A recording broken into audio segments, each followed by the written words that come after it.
So the more information I receive about Robert Downey Jr. returning to the MCU, the more I get upset. Now for starters, I'm gonna tag a video below in the caption. A mutual of mine went over the details behind the decision of bringing Robert Downey Jr. back to the MCU, and the details are absolutely appalling. Go watch his video or read this article, I don't care. Now before all you incels with no comprehension skills come in my comment section, just know that just because I'm critiquing Robert Downey Jr., that doesn't mean I don't like him. I'm actually still, in this moment, still a fan of Robert Downey Jr. But see, the thing is, nothing and no one is immune to constructive criticism. Now, I want to focus on this detail right here. As you all know, the direction of the MCU changed after Jonathan Majors got fired from Marvel for obvious reasons. He was gonna star in the Avengers movies that follows Kang the Conqueror as the new big bad. And those movies were going to be directed by, I think his name is Dustin Daniel Cretton. And this is my main issue with Marvel and DC, because they decided to let go of Destin when the Kang dynasty got scrapped. Now, because I have common sense and I know how to think logically, I just assumed that Marvel would go up to Dustin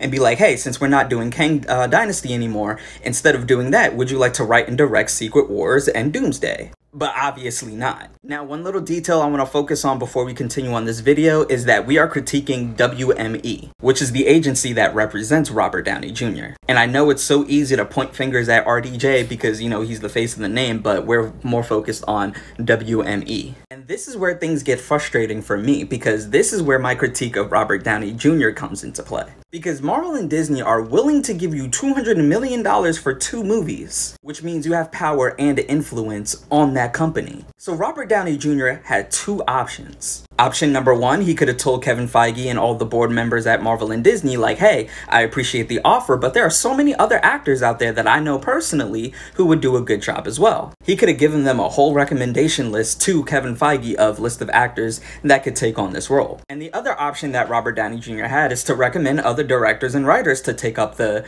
role to do the new Avengers movie. Because again, Robert Downey Jr. is at such a high status now at his point of career that he knows other writers and directors too. And the reason why I'm making this my main point is because Marvel and Disney are making it quite literally impossible for other up-and-coming writers, directors, and actors to, you know, grow in the industry. And you would think Robert Downey Jr. would use his platform to actually speak up and say something and put other people on and give them a chance for once, but I guess not.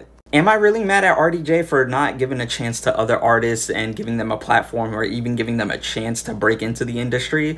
Just a little bit, yeah. But there's literally nothing we could do about it. It's out of our hands. We're not the ones sitting in the meetings and having discussions with them and making decisions. But what we can do is use our voice to speak up about the issues behind why this whole idea is straight up bullshit. Now, one last thing before I head out, I know a lot of people are excited for RDJ to come back to the MCU, and I'm not saying that that's not okay. It's okay for you to be excited for this. The people who are against the decision of RDJ coming back to the Marvel Cinematic Universe are not saying you can't be excited, but we are asking you to realize the bullshit behind the decision. You know the phrase, 2 things could be true at once? You could like something, but also acknowledge the fact that there are bad business practices and going on behind the scenes of the things that you like. Anyways, y'all know my motto, stay woke, have a great day.